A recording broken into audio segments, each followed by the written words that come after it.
ওরা বুঝতে পারেনি এমন বিভৎস দিন অপেক্ষা করছে ওদের জন্য। শহরের রোদ ঝলমলে দিনে ফুটবে বলে ওরা ঘুম থেকে উঠেছিল। এই শহরের ফুলেরা আজ পুড়ে গেল। এই ফুলগুলো কি ক্ষমা করবে আমাদের? কেমন করে এই শোক সইব আমরা? খানিক বাদে ওদের স্কুল ছুটি হবে। হয়তো ওরা কেউ খেলছিল মাঠে, হয়তো কেউ এখনো ঠিকমতো ব্যাগটা গুছিয়ে উঠতে পারেনি, হয়তো কারো শিক্ষক এখনো ক্লাসে,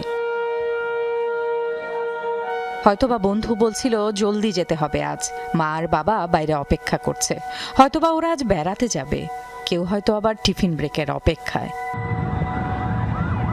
হঠাৎ বজ্রপাতের মতো শব্দ, আগুনের সে কি লেলিহান শিখা, কি প্রচন্ড তাপ, আকাশ থেকে কি যেন নেমে এলো।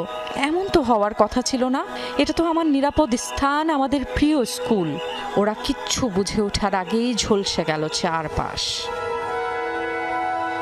ধোয়ার কুণ্ডলি সাপেরা যেন গিলে ফেলছিল ওদের। মুহূর্তে ঝলসে গেল স্কুল ড্রেস, শরীরটাও জ্বলে উঠল, পুড়ে গেল খাতা, বই, কলম, নতুন কেনা ব্যাগটাও। জলদি বেরোতে চেয়েও বের হতে পারল না ওরা। বের হলো ওদের পোড়া শরীর। তাজা প্রাণগুলোতে কি যে কষ্ট। থেকে থেকে প্রিয়জনের ছোটাছুটি, কলিজার ধনকে খুঁজে বেড়াচ্ছেন মা। নিখোঁজের তালিকায় বুকে পাথর বেঁধে খুঁজে চলছে এক হাসপাতাল থেকে আরেক হাসপাতাল। তালিকা শুধু দীর্ঘ হচ্ছে। কারো জানা নেই এখনো আহত আর নিহতর এই তালিকার সমাপ্তি ঘটবে কখন।